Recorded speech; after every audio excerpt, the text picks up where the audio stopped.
সম্মানিত উপস্থিতি, আল্লাহ সুবহানাহু ওয়া তাআলার ভালোবাসা যে কোনো মুমিনের সবচেয়ে বড় কামনা, সবচেয়ে বড় চাওয়া, সবচেয়ে বড় স্বপ্ন হওয়া উচিত। আর আল্লাহ সুবহানাহু ওয়া তাআলা যখন কোনো বান্দাকে ভালোবাসেন, আল্লাহ সুবহানাহু ওয়া তাআলা যখন কাউকে পছন্দ করেন, তখন বেশ কিছু আলামত আছে, বেশ কিছু চিহ্ন আছে যেগুলো দেখে আমরা অনুমান করতে পারি, ধারণা করতে পারি আল্লাহ সুবহানাহু ওয়া তাআলা কাকে ভালোবাসেন আর কাকে ভালোবাসেন না। আল্লাহ সুবহানাহু ওয়া তাআলার ভালোবাসার যে সকল আলামতের কথা নবী আলাইহিস সালামের হাদিসে এসেছে, তার মধ্যে থেকে আমরা 4টি আলামতের কথা আজকে উল্লেখ করব ইনশাআল্লাহ বিইذنিল্লাহ। তার প্রথম আলামতটি প্রায় বেশিরভাগ হাদিসের কিতাবে বর্ণিত হয়েছে, যে রাসূল করিম সাল্লাল্লাহু আলাইহি ওয়াসাল্লাম ইরশাদ করেছেন, আল্লাহ সুবহানাহু ওয়া তাআলা যখন কোনো বান্দাকে ভালোবাসেন তখন তিনি জিবরিলকে নির্দেশ করে বলেন যে অমুকের তার আমলের কারণে, তার চিন্তাধারার কারণে, তার চলাফেরার বিশুদ্ধ উপায় এবং পদ্ধতির কারণে আমি তাকে ভালোবাসি। আল্লাহ সুবহানাহু ওয়া তাআলা ভালোবাসাকে যখন জানিয়ে দেন, তখন তিনি জিবরিলকে নির্দেশ করেন তুমিও তাকে ভালোবাসো।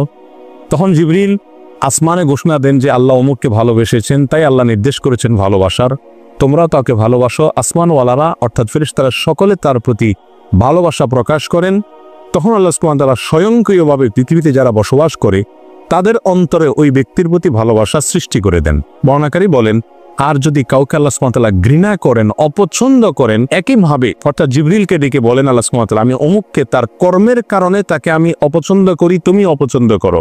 আসমানওয়ালারা অপছন্দ করে, তারপরে জমিনওয়ালা বা পৃথিবীবাসীও তাকে অপছন্দ করতে থাকে। এই হাদিস থেকে বোঝা গেল আল্লাহ সুবহানাহু ওয়া তাআলা যখন কাউকে ভালোবাসেন তার একটা আলামত হলো যে পৃথিবীতে বেশিরভাগ মানুষ বা সচরাচর তাকে যারা চিনে জানে তাদের সকলের ভালোবাসা তার প্রতি আল্লাহ সুবহানাহু ওয়া তাআলা সৃষ্টি করে দেন।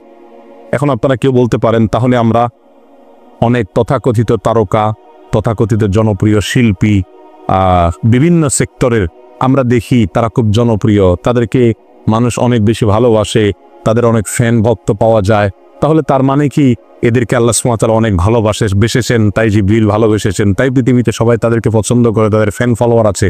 ব্যাপারটি কি তাই? ব্যাপারটি তা না। আসলে এখানে জমিনওয়ালাদের ভালোবাসা বলতে মুমিনদের, ইমানদারদের, নেককারদের ভালোবাসা বোঝানো হয়েছে।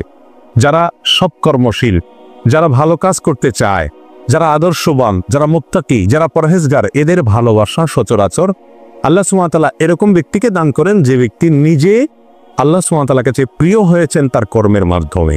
তখন ওই ব্যক্তিকে আল্লাহ সুবহানাহু ওয়া তাআলা অদৃশ্য এবং অবর্ণনীয় এক ভালোবাসা মানুষের অর্থাৎ মুমিনদের, মুত্তাকিদের অন্তরে আল্লাহ সুবহানাহু ওয়া তাআলা দান করে থাকে।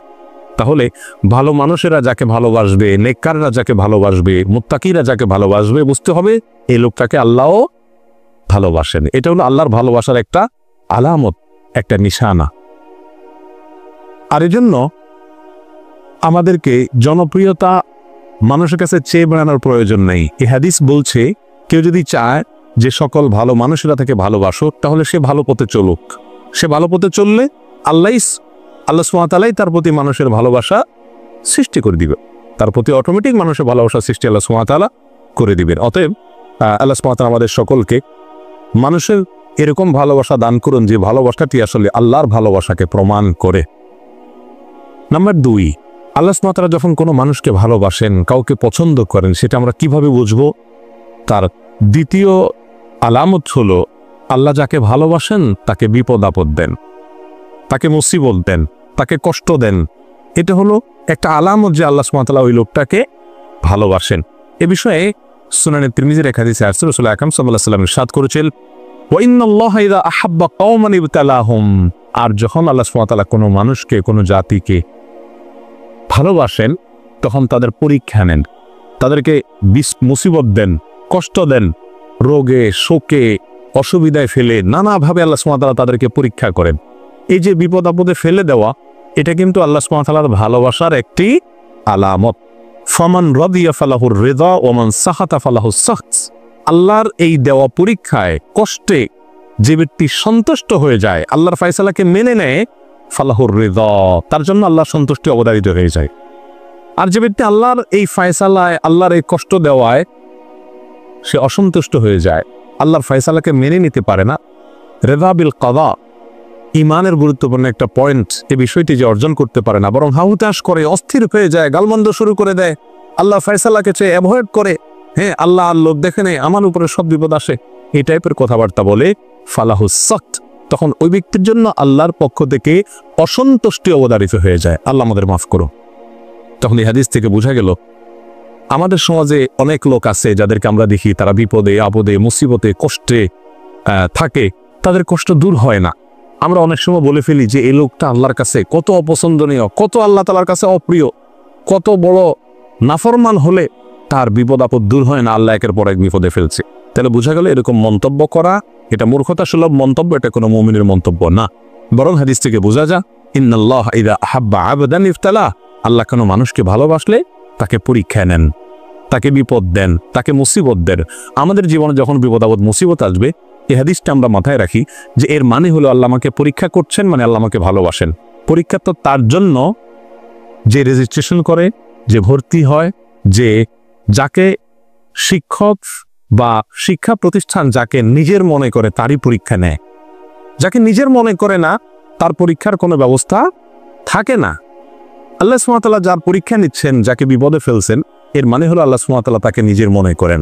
আল্লাহ তাআলা তাকে তার বান্দা হিসাবে টেস্ট করেন, যাচাই করেন। আল্লাহ আমার জন্য আপনি যে ফয়সালা করেছেন সেটা আমি নিজের জন্য যেটা ফয়সালা করছি তার চাইতে বেটার হবে, এতে কোনো সন্দেহ নাই। কারণ আমার ভালো আমি যতটুকু বুঝি আপনি তার চাইতে অনেক ভালো বুঝেন। অতএব আমার এই বিপদের মধ্যে কোনো কল্যাণ নিহিত আছে, এটাকে মেনে নিয়ে সন্তুষ্ট চিত্রে আল্লাহর ফয়সালাকে গ্রহণ করে নেওয়া, এটাই হলো মুমিনের পরিচয়। আল্লাহ সুবহানাহু ওয়া তাআলা আমাদেরকে ভালোবাসেন, তার প্রমাণভাবে আল্লাহর পক্ষ থেকে আমাদের জীবনে ছোট বড় বিভিন্নভাবে পরীক্ষা নেওয়া। আমরা জানি কোরআনে কারিমে আল্লাহ তাআলা বিভিন্ন নবী রাসূলদের ঘটনা বলেছেন। এর ভিতরে সবচেয়ে বেশি কঠিন পরীক্ষা যার জীবনে আসছে তিনি কোন নবী ছিলেন? ইব্রাহিম আলাইহিস সালাম। ইব্রাহিম আলাইহিস সালাম সম্পর্কে আল্লাহ সুবহানাহু ওয়া তাআলা কোরআনে কারিমে একাধিক জায়গায় বলেছেন কি কি পরীক্ষা নিয়েছেন। ওয়াইয ইবতালা ইব্রাহিম, যখন আল্লাহ সুবহানাহু ওয়া তাআলা ইব্রাহিমের পরীক্ষা নিয়েছেন, ইব্রাহিমের পরীক্ষা আল্লাহ তাআলা নিয়েছেন। কেন ইব্রাহিমের পরীক্ষা নিয়েছেন? আল্লাহ তো ফেরাউনের পরীক্ষা নেন নাই, আল্লাহ তো বলেন না আল্লাহ নমরুদের পরীক্ষা নিয়েছেন, আল্লাহ এটা বলেন নাই কোরআনে কোথাও যে আল্লাহ আবু জাহালের পরীক্ষা নিয়েছেন, আবু লাহাবের পরীক্ষা নিয়েছেন। তারা তো স্টুডেন্টই না, তারা তো আল্লাহর বান্দাই না, নেককার বান্দাই না, মুমিন বান্দাই না, যার কারণে তাদের পরীক্ষা নেওয়ার প্রশ্ন নাই। যার জীবনে বিপদ আছে, ইমানদার যদি হয়ে থাকে তাহলে বুঝতে হবে সে আল্লাহর কাছে কোনো না কোনো কারণে প্রিয় হয়েছেন, আল্লাহ তাকে পরীক্ষা করছেন। বিধায় অস্থির এবং ব্যাকুল হওয়া যাবে না। আল্লাহ তাআলা আমাদের তৌফিক দান করুন। তাহলে দ্বিতীয় আলামতটি আমরা পেলাম আল্লাহর ভালোবাসা। তৃতীয়, আল্লাহ যখন আমাদের কাউকে ভালোবাসেন তার আলামত কি? এটা বড় জটিল আলামত, বড় কঠিন আলামত। তার আলামত হলো আল্লাহ সুবহানাহু ওয়া তাআলা তাকে দুনিয়া থেকে দূরে সরায় রাখা, দুনিয়ার সাথে মিশে হাবুডুবু খেয়ে একাকার হয়ে যাওয়া থেকে আল্লাহ তাআলা হেফাজত করেন। আমাদের অনেকে আমরা দুনিয়া চাই, পদ পদবি অর্থ কড়ি প্রভাব প্রতিপত্তি, কে না চাই? আমরা সবাই চাই এগুলা। কিন্তু আল্লাহ সুবহানাহু ওয়া তাআলা কিছু মানুষকে ভালোবেসে এগুলো থেকে দূরে সরায় রাখেন। সে চাইলেও ব্যাটে বলে হয় না। আল্লাহ সুবহানাহু ওয়া তাআলা তাকে দুনিয়া থেকে পরিকল্পিতভাবে বাই প্ল্যান ইচ্ছাপূর্বক আল্লাহ সুবহানাহু ওয়া তাআলা সরায় রাখেন। কেন? তার জন্য ওই জায়গায় গেলে ক্ষতি হবে। সে দুনিয়ার সাথে যদি মিশে যায় তাহলে সে ধ্বংস হয়ে যাবে। আল্লাহ সুবহানাহু ওয়া তাআলা তাকে বাঁচিয়ে রাখেন। এ প্রসঙ্গে সহিহ ইবনে হিব্বান, মুস্তাদরাক হাকিম, সুনানে তিরমিজি অনেকগুলো হাদিসের কিতাবে হাদিসটি বর্ণিত হয়েছে। রাসূল আকরাম সাল্লাল্লাহু আলাইহি ওয়াসাল্লাম বলেছেন, ইন্নাল্লাহা ইযা আহাব্বা আবদান হামাহু দুনিয়া কামা ইয়াহমি আহাদুকুম মারিদাহু আল মা লিয়াশিয়া। তোমাদের কেউ তোমাদের প্রিয়জনরা অসুস্থ হলে যেই রোগে পানি টাচ করলে অসুবিধা হবে তাকে যেরকম পানি থেকে তোমরা বাঁচিয়ে রাখো, আল্লাহ যখন কোনো মানুষকে ভালোবাসেন তার আল্লাহর ভালোবাসার মানুষটাকে আল্লাহ তাআলা দুনিয়ার থেকে এরকম বাঁচিয়ে রাখেন। দুনিয়া থেকে আল্লাহ সুবহানাহু ওয়া তাআলা এরকম বাঁচিয়ে রাখে। এখন চিন্তা করেন আপনার জীবনের যত অপ্রাপ্তি, আমাদের জীবনে যত অপ্রাপ্তি, যত চাওয়া আমাদের পূরণ হলো না, আল্লাহ সুবহানাহু ওয়া তাআলা যদি এটা আমাকে পরিকল্পিতভাবে ভালোবাসেন বিধায় আমাকে এখান থেকে সরিয়ে রাখেন, তাহলে আমি যা হারালাম তার চাইতে পেলাম অনেক বড় কিছু। আল্লাহর ভালোবাসা পেলাম, আল্লাহর পছন্দনীয় মানুষের তালিকায় চলে গেলাম, অনন্ত অসীমকালের সুখ সমৃদ্ধি আমার হয়ে গেল। অতএব দুনিয়ার কোনো কিছু না পেলে মুমিন কখনো বিচলিত হয়ে পাগল পরা হয়ে যাবে না। আমরা যে অস্থির হয়ে যাই এটা হলো আমাদের ঈমানের দুর্বলতা, এছাড়া আর কিছু না। আল্লাহ সুবহানাহু ওয়া তাআলা আমাদের সকলকে বুঝার তৌফিক দান করুন। এ বিষয়ে বেশ অনেকগুলো হাদিস পাওয়া যায়, আমি শুধু একটি উল্লেখ করলাম। একই অর্থের একই বিষয়কে প্রমাণ করে নানামুখী বিভিন্ন রকমের হাদিস পাওয়া যায়।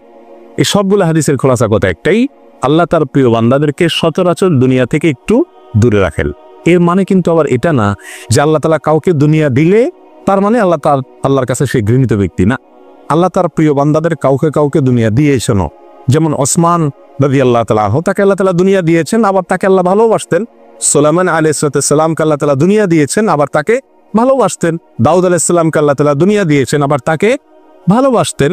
এভাবে বহু মানুষকে আল্লাহ সুবহানাহু ওয়া তাআলা দুনিয়া দিয়েছেন, আবার তাদেরকে ভালোবাসতেন। বিধায় যাদের পয়সা কড়ি আছে তারা সব আল্লাহর শত্রু এরকম মনে করারও কোনো কারণ নাই। তবে হ্যাঁ, সচরাচর বেশিরভাগ ক্ষেত্রে আল্লাহ সুবহানাহু ওয়া তাআলা যাদেরকে ভালোবাসেন তাকে দুনিয়া থেকে সরায় রাখেন, কারণ দুনিয়া যত দিবেন সে ভোগ করবে খুব সীমিত, হিসাব দিতে হবে অনন্ত অসীমকালে দাঁড়িয়ে অত্যন্ত কঠিন পরিস্থিতিতে। সবাইকে তার প্রিয় পাত্র হওয়ার তৌফিক দান করুন।